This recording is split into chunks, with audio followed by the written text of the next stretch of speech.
Hey, it's Aaron, and today I'm going to give you a bit of an update on the economy, specifically the Dow Jones, and all of this marketing wank that they call the stock market. And I'm going to tell you a little bit about what's going on with all of that. And if you're at all wondering what's with all of the background noise, I have about 100 dogs here right now. I'm taking care of a couple of dogs, kind of dog sitting and so forth. So if you hear a bunch of clacking around, like that. That's just a great big dog.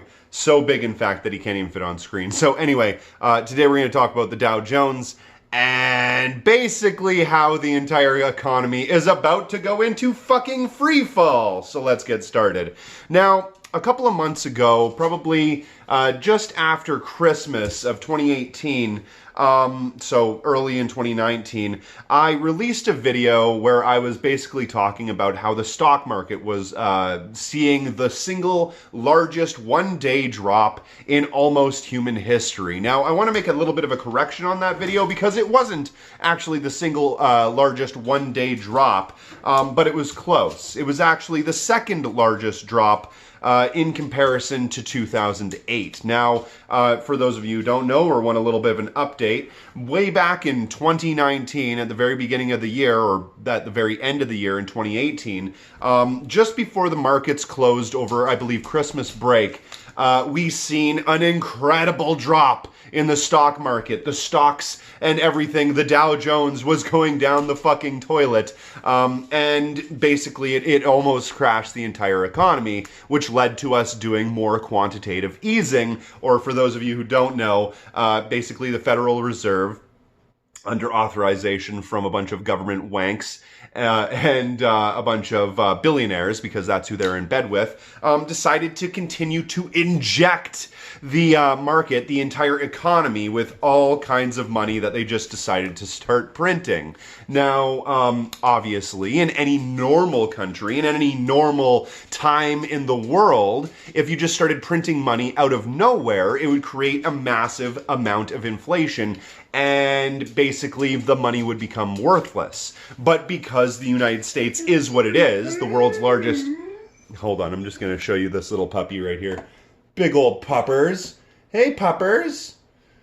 You can't tell, but he's actually huge. And he likes making a bunch of noise.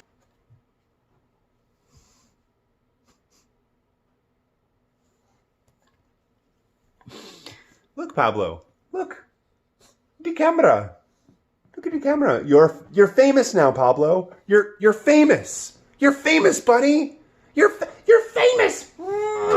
Okay, so over Christmas in 2018, going forward to 2019, like I was saying, we've seen the single largest one-day drop ever since, I believe, 2008. So during Christmas, it ended up dropping, the Dow that is, 653 points, which for layman's, that is a motherfuckload. Now, in 2008, just before we entered the second largest recession in United States history, it dropped 777.68 points in a single day. That's even more of a fuckload. Yes, I know. Hello. And it created all kinds of massive problems. But, ladies and gentlemen, now we are currently facing something even worse. Almost as though we keep hitting these crazy benchmarks that are so much higher than we ever thought that they could have been. But just recently, in the last 4 or 5 days or so, we reached not 6, not 7, not 8 or 9, but an over 1,000 point drop. 1,191 points to be specific, and it may even be more than that by now. We're seeing gold prices shooting through the roof. Silver, for the first time since about 2008, has reached, I believe, something along the lines of $19, or at least it was for a single day, and it might go back up again. And everybody is in a fucking tizzy with their hair on fire, panicking and thinking to themselves, what do I do? Am I going to lose my shirt, or am I going to buy the dip? Buying the dip basically means seeing the market is going down, you put a bunch of money in so you can get those stocks at a lower price, which works sometimes if it's just small fluctuations. But when it's an actual economic recession crash, then doing that is probably the worst idea that you could possibly have, and it just basically makes your money go right down the fucking toilet. So, like I said, in 2008, the stock market, the Dow specifically, dropped 778 points. Then, during the 2018-2019, right around the Christmas New Year's time, it dropped 653 points. Both of those massive, both of those outrageous, probably the largest drops since the 1930s, and now we're looking at a 1,191 point drop. Now, this is going to create all kinds of interesting problems. The first of which being that banks are going to do whatever they can to try to reduce the interest rate. Now, what is the interest rate? It basically is the amount of interest that you pay on loans. Now, they've already dropped it down from 10 to 5 to 3. They're going to drop it lower. Eventually, they're going to drop it to 0. And then, because they're greedy fucks and they can't get enough money, they're going to drop it down to negative interest rates. Listen to my words now. Hear me now, quote me later. They're going to drop it into negative interest rates. And if you know anything about negative interest rates, you can watch a lot of videos done by Richard Wolff on this. That basically means that they will pay people, not you, of course, not you, but they will pay billionaires and millionaires and large corporations to take out loans. They will actually give them money to take out more money. And who gets affected by this? Well, it's not them. Of course, they always privatize the gains, but they socialize those losses. So it means that that money has to come from somewhere, and that means it's going to come from you and me. They can just print all of the money they want, but eventually those chickens are going to come home to roost. Those eggs are going to get fucking scrambled. And it's going to affect the poorest of the poor. It's going to affect the marginalized. It's going to affect everybody that doesn't have all of their money tied up in some sort of tax haven in an island in the middle of fucking the Mediterranean Sea or something like that. We are the ones that are going to have to deal with this because they always privatize the gains and socialize the losses. And this is a massive loss. But thankfully, and I don't know how thankful I can be about this, but thankfully, in part, poor people like me, like you, like a lot of other people that are out there, we aren't going to feel this as deeply as rich people are, at least to a certain extent. Probably middle income and a little bit higher than middle income people that aren't rich enough to have all of their money saved in tax havens across the world. Those people are going to feel this the hardest because the poorest of the poor actually have one tiny little advantage when it comes to market fluctuations, and that happens to be that we are already in a position where we have to constantly deal with unrelenting poverty. So when you're already dealing with all of this poverty, with all of this hardship, with all of these problems, you've become a certain amount resilient to it, and you are able to, at least in some part, find a way to survive in that situation. But a lot of people that are making more money than the poorest of the poor, like I said, the middle income or slightly higher than middle income people, they are going to have one hell of a time in the next few months or even years as the economy continues to crash and burn into the fucking floor. They're going to have a serious problem, whereas people like you or me, people that are used to being a certain amount, unwealthy, we already have coping mechanisms to be able to deal with that sort of thing. We already know where to buy the 18-cent fucking can of raviolis, right? We already know where to get a lot of these resources, but that doesn't mean that it won't affect everybody, because obviously this is going to reduce jobs, this is going to reduce the amount of pay, this is going to create a lot of different problems. So, like I said to many of my subscribers just about a year ago now, considering one of my very first videos was talking about the economy crashing. The best possible idea that you could have right now and over the course of the last few months would be to, if you have the room and if you have a little bit of money every month, is to buy a few extra cans or a few extra bags of some sort of food that is able to keep for a long period of time. Hello, big puppy. Because you're going to need it. If the economy completely falls through the floor, you're going to want to have some sort of backup plan. Oh, I sure am happy that you're here so you can make this a little bit easier on everybody. See, look, lovely puppies. Puppies, they make everything feel a whole lot better. The market may be crashing and the entire economy might be falling through the floor, but puppies, hey. Anyway, so yeah, definitely, yes. How can I help you? What's up?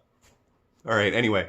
So, like I said, it's a good idea to try to stockpile on a little bit of food if you absolutely can. Hold on to any sort of goods or resources that you don't think are going to be immediately available if things start to go to shit, because one of the main things that happens when an economic recession occurs is that you don't start seeing massive dips in everything all at once. You start seeing specific commodities disappearing, right?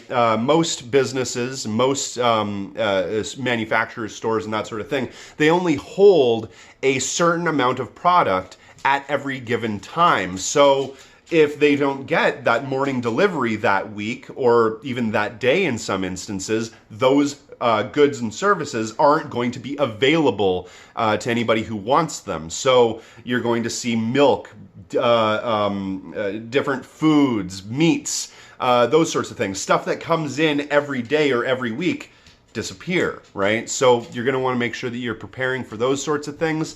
And the one thing that I wanted, and by the way, if you want a little bit more information about this, I will link in the description box below the last few videos I did about this where I gave the same advice. So hopefully some people were able to take that advice and run with it. But one thing that I want to talk about before I go is this whole idea that this is being caused by the coronavirus. That's outrageous. The coronavirus is a disease, or I don't even think it's a disease. It's basically like an advanced flu. Yeah, it's probably a bit of a problem, but it's not the cause of the entire world going into an economic recession or the Dow Jones having its single largest one-day drop ever. That's not the cause of this. If you watch Fox News, they're even putting it right on the screen. It's not the Dow Jones falling. This is the coronavirus sell-off. Everything is happening because of this virus, and I'm sorry, but things don't happen like that. It's not just a neat little package that we're able to just push forward and say, here's the reason why the Dow is falling. Outside of the coronavirus, everything else is doing great. No, you hapless fucking morons in business and in investment and all of that. No, you idiots. This is happening because this was going to happen no matter what we did. The economy was literally in free fall for years now. It's been going fucking down the tubes, and you can see that everywhere you look. Yeah, maybe the Dow has been up. Maybe the stock markets have been up. Maybe you, with your millions and hundreds of millions of dollars in investments, maybe you are doing well. But the regular people, the aggregate of normal people that are existing out there, they are not doing well. They're sitting there in a house that they can barely afford to either pay for rent or pay for food or pay for electricity and bills. They are possibly losing their jobs or having to settle for lesser jobs that pay less and that give them less benefits over the course of these many years. They are seeing their infrastructure and their downtown core and everything falling apart. Buildings being boarded up, all sorts of businesses going out of business all of the time. Tons of major box stores and chains and all of that just going away, disappearing out into the ether, being bought up by some sort of vulture capitalist and being split off and handed out to the highest bidder. That sort of thing has been happening for years, and it's because of you billionaire and millionaire investment cocksuckers that this is fucking happening. Nothing against cocksuckers. I enjoy a cock once in a while myself. I'm just saying that these guys are fucking total pieces of shit, and they have damned us all to an economic recession or possibly depression that has not been seen ever. If you don't know, and again, this is talked about a little bit more in the other videos, which I'll link down in the description box below, we have reached a point at which the Dow and all of the stocks are through the fucking roof. They're higher than they ever have been. They're higher than they ever should be before they've actually dropped. And when things seemed like they were going to drop, the Federal Reserve pumped in more money, did more quantitative easing, and relaxed all of these billionaires' frivolous little minds for a little while so they could actually, have a nice, warm, comfy sleep in their big, soft beds made out of fucking dollar bills. But that didn't fix the economy. It only just barely stitched it up for a little while. It was like injecting pure adrenaline into a dying body. Yeah, for a little while, it might perk up a little bit, but it is still dying, and that's where we are right now. The economy is not going to make it, ladies and gentlemen, and non-binary people alike. The economy is going to crash. I don't care what Janet Yellen says. I don't care what that fucking No Mind from Mad Money says with all of his buttons and sound effects and shit. I don't care what any of you people fucking say. I've already told you once, I've told you twice, and now I'm telling you a third, or maybe even a fourth or fifth fucking time, that this is going to happen. There's no way to stop this, and we are all going to suffer because of it. But luckily, a few of us have a few plans to make sure that certain things aren't going to fall through the floor for us. We have a few plans to make sure that the people are going to be okay. But the billionaire class really might not be. They didn't want to do anything to save us when all of this shit was happening in the first place, so I don't really see any reason why we should feel the need to save any of them. And of course, the way that we're going to work through this, the way that we're going to be able to save a lot of these people, is by right now, every single one of you working towards building dual power structures. What does that mean? That means that we need to build communities where we are willing and able to support one another in many different ways. If that means making sure that your neighbor has food when you don't, or when they don't and you do, that's what you need to do. Making sure that if you have medical knowledge or legal knowledge or any sort of knowledge that might be helpful to the community, offering those services to those people for free, because that's how socialism works. That's how we need to help one another. If you have access or the ability to get together with a bunch of people and join up and create some sort of communal living situation where maybe a bunch of people own a bunch of different properties or rent a bunch of different properties and share in the wealth, share in the rents. Those sorts of things are going to help immensely. And that's what we're going to have to do. Building those dual power structures right now is what helps us. And that's how we're going to save ourselves in the coming months and years. Without that, we are going to have an incredibly difficult time. So here it comes, that dreaded C word, that socialism, that communism is going to come in and save a lot of the fucking people that are going to get hit by this the hardest. Anyway, I've ranted for long enough, so hopefully that gave you all a little bit of information and let you see how angry this all makes me, passionate, if you will. If you do get a chance, try to save as much money as you can, but definitely if you are in a position where you can donate and help out other creators and other people that are trying to inform people about these situations and trying to hopefully save some lives, definitely get out there and help these people. If you see anybody doing a charity stream or trying to help out the poor or impoverished or minorities or anything like that in general, please open up your hearts, open up your wallets, and absolutely help these people. Donate to those sorts of causes. Go out there and help people directly. Give homeless people food, that sort of thing. Be that person that will actually help and save others in this situation, because that's what we need to do right now. That's how we need to help the world, and you and I can fucking do it, and I know we can. The only people that are out there that are going to save us is us.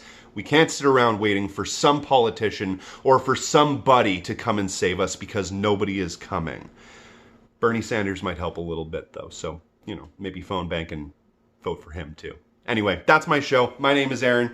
Thank you very much for watching. Have a nice day.